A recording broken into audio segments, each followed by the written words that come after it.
नमस्कार, मैं विक्रम और आप देख रहे हैं हिंद वॉइस। हमारे साथ मौजूद हैं अनुराग शर्मा जी, जो कि एक बिजनेसमैन भी हैं, पॉलिटिकल एनालिस्ट भी हैं और विश्लेषण करते हैं बहुत अच्छा। और मौजूदा हालात में जब दुनिया के एक हिस्से पर जंग चल रही है और उसका असर भारत पर क्या पड़ रहा है या नहीं पड़ रहा है, या इस बात को यहाँ पर आपदा में अवसर बनाने की कोशिश की जा रही है। क्योंकि जिस तरह की चीजें हमारे सामने आ रही हैं कि भई गैस महँगी हुई है और कमर्शियल सिलेंडर बहुत महँगा मिल रहा है, ब्लैक में मिल रहा है, लोग फ़ोन भी नहीं उठा रहे। अफ़रा-तफ़री पूरी मची हुई है, इस बात से कोई भी अनजान नहीं है और होटल वालों ने लिस्ट बढ़ा दी। लेकिन इसके पीछे का बड़ा गेम आखिर है क्या? किसको ये ज़्यादा फ़ायदा होने वाला है या हो रहा है, हो चुका है? इस पर हमारे साथ चर्चा करने के लिए अनुराग जी बहुत-बहुत स्वागत है आपका।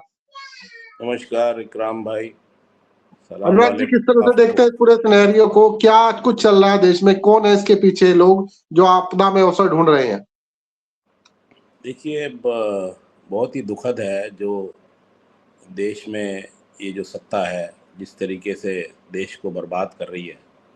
और अभी कुछ अब आज सोशल मीडिया का ज़माना है और सोशल मीडिया पे आप अगर कॉन्स्टेंटली स्क्रॉल करेंगे और ढूंढते रहेंगे तो आपको कहीं ना कहीं खबर मिलेगी, क्योंकि गोदी मीडिया तो आपको कुछ बताएगा नहीं। वो तो गोदी मीडिया तो बेफजूल की न्यूज़ जो है चलाते हैं और वो तथ्य दिखाते नहीं हैं। तो कुछ मीडिया पे पोस्ट चल रही हैं कि टैंकर्स खड़े हैं वो खाली नहीं हो रहे हैं। जांच का विषय है, लेकिन मैं उस संदर्भ में बताना चाहूँगा कि अभी मैं मार्केट में था और मैं कुछ आसपास रेस्टोरेंट्स हैं तो बात कर रहा था उनसे कि भाई साहब क्या चल रहा है कमर्शियल सिलेंडर। तो बोला जी 7,000 का लेके आया हूँ। तो मैंने कहा आपके महीने में कितने लगते हैं? बोले जी हमारे 20-22 सिलेंडर लगते हैं महीने में। तो मेरे ख्याल 1888 का है वो जो कंट्रोल रेट का सिलेंडर जो सरकार का है, और वो 7-7 हज़ार में मिल रहा है। तो 7-10 दिन की जंग में देश का ये हाल हो गया है और ये बोल रहे हैं कि कोई भी प्रॉब्लम नहीं है। तो ये प्रॉब्लम अगर नहीं है तो ये क्रिएट करी जा रही है। तो सरकार को ये चीज़ें पकड़नी है, बिकॉज ये अगर आज 30-34 करोड़ अगर सिलेंडर हैं देश में, तो आप लगा लो 3-5 हज़ार के हिसाब से 1-1.5 लाख करोड़ का काला बाजारी की गेम है। तो ये सत्ता पक्ष कर रहे हैं, बीच में लोग कर रहे हैं, जो भी कर रहे हैं, क्योंकि सरकार की बहुत बड़ी जिम्मेवारी है इन चीज़ों को रोकने की। और ये आपदा में अवसर तो है ही है, जो जिस चीज़ का हाथ लग रहा है वो कर रहा है। But it is prima facie government responsibility. सरकार को इसको पकड़ना है, क्योंकि कमर्शियल सिलेंडर्स जो आपने बंद कर दिए बॉम्बे, चेन्नई, बेंगलोर में, जहाँ पे मैक्सिमम आईटी ग्रेजुएट्स हैं और बहुत तरह से लोग बाकी शहरों से आते हैं और माइग्रेटेड लेबर है जो बाहर ही खाते हैं खाना, उनकी तो किचन होती नहीं है। तो बहुत ही दुखद है, क्योंकि ये देश जिस तरीके से चल रहा है पूरा तरीके से नीचे से इसकी कमर तोड़ने की कोशिश करी जा रही है, बर्बाद किया जा रहा है देश को। 90,000 सरकारी स्कूल बंद कर दिए, तो नीचे से कमर तोड़ी जा रही है देश की, बाकी जनता की भी तोड़ी जा रही है। पहले नोटबंदी में लाइनों में लगाया और पूरे देश को मतलब भिखारी बना दिया लाइनों में लगा के, और एटीएम की लाइनों में लग के कितने लोग मर गए और उसका कोई आंकड़े नहीं है। आप आंकड़े भी फिर कोविड में ऑक्सीजन के लिए लगे, फिर अब भी लग रहे हैं। तो इस तरीके से ये सरकार तो मेरे ख्याल चली जानी चाहिए ये सरकार अब। लेकिन ये है कि बिल्कुल पूरा गैग कर दिया है सिस्टम, तो जाना भी थोड़ा मुश्किल लगता है, क्योंकि जिस तरीके से अब जो इलेक्शंस में धांधली हो रही है और वोट चोरी हो रही है, तो ये अब तानाशाही सरकार है, पूरी देश में तानाशाही चल रही है। और ये जो है काला बाजारी की गेम चल रही है, आपदा में अवसर हो रहा है, पैसे कमाने की गेम चल रही है। अभी बंगाल के बाकी 4 स्टेट के इलेक्शन आ रहे हैं, उसके पैसे इकट्ठे हो रहे होंगे शायद, मेरे ख्याल से। तो बहुत दुखद है, आम आदमी की कमर तोड़ी जा रही है बिल्कुल। और देश गड्ढे में जा रहा है। देश तो गड्ढे में ऑलरेडी जा चुका है, क्योंकि आपकी सेविंग्स रेट जो है पिछले 10 साल में सबसे कम है। जनता सेव नहीं कर पा रही है। और जो है कि अगर इस तरीके से नॉर्मल खाने पीने की भी अगर प्रॉब्लम होगी, तो मेरे ख्याल जो विश्व गुरु और ये आप सेमीकंडक्टर बनाएंगे, आप कुछ नहीं बना पाएंगे। आप एआई बेस्ड इंफ्रास्ट्रक्चर बनाना चाहते हैं, एआई बेस्ड लाखों कंपनियां बन रही है देश में, बेंगलोर, मुंबई, इधर उधर। तो मतलब लोगों के पास खाने के लिए नहीं है, आप 80 करोड़ को राशन दे रहे हैं फ्री। तो वही 5-10 करोड़ समृद्ध हैं इस देश में 140 करोड़ में से, बाकी तो सब भूखे नंगे हैं। और हंगर इंडेक्स बढ़ता जा रहा है। मैं तो जाके देखा भी है यूपी में और बाकी जगह पीछे इंटीरियर्स में, बहुत ज़्यादा बुरा हाल है। तो ये सरकार छुपा रही है, जो ये गैस की जो प्रॉब्लम हुई है एकदम से। बस हरदीप पुरी जो एप्स्टीन के दोस्त माने जाते हैं, उन्होंने तो कहा था कि भैया के 70-72 दिन पार्लियामेंट में पीछे कि हमारे पास गैस है। अब सडनली 70 दिन कह के आप 7 दिन में कैसे ख़त्म हो गई आपके पास? तो कहीं ना कहीं कोई झालमेल है। ऊपर से अफसर देखा जा रहा है आपदा में। सरकार को इस बात पे बहुत ज़बरदस्त ये है कि क्रैकडाउन करना चाहिए, पर सरकार करना नहीं चाहती। वो सरकार सिर्फ पैसे कमाने के लिए है। हर चीज़ में उनको अवसर दिखता है। पीएम केयर फंड में देखो आपने, उन्होंने कह दिया कि जी इसमें तो मैं ऑडिट नहीं कराऊंगा। तो एक तरफ लाल बहादुर शास्त्री थे जिन्होंने गाड़ी भी लोन पे ली थी। तो नैतिकता तो ख़त्म हो चुकी है इस सरकार के अंदर। बाकी दूसरी सत्ता आती दिखती नहीं है, क्योंकि टोटल जो है तंत्र मंत्र जो है इनके हाथ में है अब।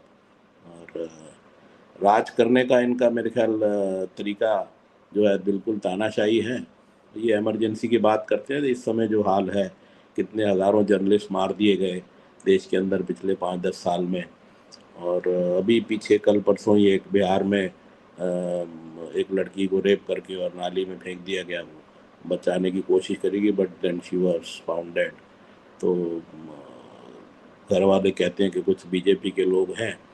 तो देश का तो बुरा हाल है जी, बिल्कुल क्राइम का बढ़ता चला जा रहा है। जिस तरह से चेन स्नैचिंग्स हो रही हैं, मर्डर्स हो रहे हैं छोटी छोटी। तो जब गरीबी बढ़ेगी, जब हंगर बढ़ेगा, जब बेरोज़गारी बढ़ेगी, तो ये प्रॉब्लम्स होंगी।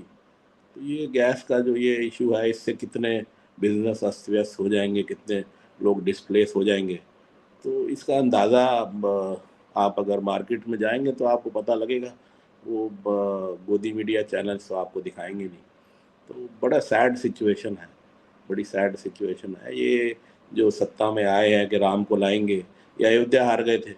तो मतलब एक प्रधानमंत्री वाराणसी से मेरे ख्याल 1 लाख वोट से जीता, जब शिवराज सिंह चौहान 9 लाख वोट से जीते थे। तो ये तो अमेरिकन टाइप ऑफ डेमोक्रेसी होनी चाहिए या कम्युनिज्म इस कंट्री में लाना पड़ेगा। अभी एक न्यूज़ और देखी थी कि कुछ कुछ माइनर्स का रेप का इशू था, चाइना ने सामने 2 दिन में ट्रायल करके हैंग कर दिया था। तो यहाँ तो सिंगर जैसे को छोड़ने के लिए घूम रही है सरकार कि हमारे साथ जो जुड़ा है वो खुला रहे सांड के जैसे। वो तो पब्लिक आउटक्राई हुआ था तो उसकी बेल कैंसिल हो गई, नहीं तो राम रहीम जी तो बाहर ही घूम रहे हैं। तो सारी चीज़ें मिला के ये है कि ये सरकार अब राज करने के लिए नहीं है, इसको उखाड़ के फेंकना चाहिए। लेकिन ये है कि क्योंकि तंत्र मंत्र इन्होंने सब अपने हाथ में कर लिए हैं, एसआईआर करके इन्होंने कितने लाखों वोट काट दिए, कितने बीएलओ मर गए, उसकी इंक्वायरी नहीं हुई आज तक।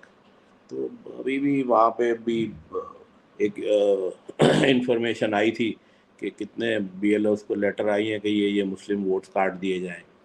तो देश का सत्यानाश हो गया है और आगे भी होता रहेगा। जो मैन्युफैक्चरिंग इंडेक्स 2014 में 16% था, जो जीडीपी और 10 साल में प्रॉमिस किया था इस सरकार के वाइट पेपर ने आरबीआई के कि जी 24% होगा, वो 13% हो गया। हमारी इंपोर्ट ड्रिवन इकोनॉमी हो गई है। हमारा तेल पूरा इंपोर्ट होता है, सामान सारा चाइना से इंपोर्ट होता है, फार्मा का 75% रॉ मटेरियल इंपोर्ट होता है। तो कितनी इंडस्ट्रीज, मोरबी की टाइल इंडस्ट्री है गुजरात में जो गैस से चलती है, गैस रन जनरेटर्स हैं, बॉयलर्स हैं। तो सत्यानाश कर दिया वो एक बार। आप वो ये एक इकोनॉमिस्ट ने कोविड के टाइम पे, सॉरी नोटबंदी के टाइम पे बोला था कि demonetisation is like firing at a Ferrari's tyre when it's running at 200 miles per hour. तो एक चलती तेज अर्थव्यवस्था को इस तरीके से आप गिरा देते हो। तो ये 4 ट्रिलियन 4 ट्रिलियन चिल्लाते हैं, ये 3 ट्रिलियन भी नहीं है। लेकिन मैं वो जीडीपी फिगर्स में नहीं जाता। 3 ट्रिलियन की बात नहीं है, आपकी पर कैपिटा क्या है। आपके पर कैपिटा आपकी अगर 2400 है तो मेरे हिसाब से वो 1200 है। अमेरिका की पर कैपिटा 90,000 1 लाख डॉलर है। 1 लाख डॉलर मतलब वहाँ पे एवरेज आदमी 90 लाख रुपए कमाता है, 90 पे देखोगे तो आप। तो यहाँ पे आप 90,000 भी नहीं कमाता। तो देश बहुत गलत हाथों में है और गरीबी अपरंपार होने वाली है अगर ये सरकार और रही अगले अगले अगले इलेक्शन के बाद, क्योंकि आप देखिए कि यूपी में 7 एयरपोर्ट खोले हैं, वो ज़मीन हथियाने का स्कैम हुआ है और साथ के साथ बंद हो गए हैं। कोई इंक्वायरी नहीं है, कुछ नहीं है, सिर्फ पैसा उसमें कमाया गया है। तो ये खाली गैस सिलेंडर की बात नहीं है, ओवरऑल मैंने आपको परिप्रेक्ष्य में बताया कि बहुत जी बुरी जी हालत जी, बहुत बुरी आपने हालत ऑल है ओवर देश। सभी का एक अपडेट दिया है, तो हम जनता ना पे छोड़ देते मैन्युफैक्चरिंग हैं। ग्रो हो रही है, इम्पोर्ट आपका बढ़ रहा है, बाकी जनता मर रही है। 80 करोड़ का आप फ्री राशन दे रहे हैं, मजबूरी है, क्योंकि नहीं तो वो सड़कों पे आ जाएगी। तो आपने कॉमन एलपीजी सिलेंडर बंद नहीं किया, कमर्शियल बंद कर दिया कि जनता सड़कों पे आ जाएगी। तो बड़ा टैक्टफुली चलते हैं ये लोग हैंडल करने के लिए। तो लेकिन इस तरीके से देश चला नहीं जाता। अंधभक्तों को ये समझना पड़ेगा कि कहाँ पे आपकी रीढ़ की हड्डी तोड़ी जा रही है। पर यह है कि एजुकेशन ही ख़त्म कर दी तो आदमी दाल रोटी के चक्कर में ही लगा रहेगा, तो वो कुछ आगे कुछ बोल नहीं पाएगा। तो ये यही हो रहा है कि वो इतना निचोड़ दो कि जिंदा रहने को ही वो विकास समझे, यही चल रहा है जी। बहुत शुक्रिया सर इस पूरे अपडेट के। मारा है आपके? चलो अभी पिटाई करेंगे मम्मा की, चलो आ रहा हूँ, चलो चलो चलो चलो मारो जाके। तो बहुत शुक्रिया सर इस पूरे अपडेट के लिए, आपने सिर्फ अपना गैस की बात बताई है, इसके पीछे पूरी कहानी क्या है उसको उजागर किया है, तो आप जनता पे छोड़ देते हैं। आप लोग कमेंट कीजिएगा, वीडियो को शेयर कीजिएगा, फिर मुलाकात होगी सर के साथ, तब तक के लिए दीजिए इजाजत। शुक्रिया सर।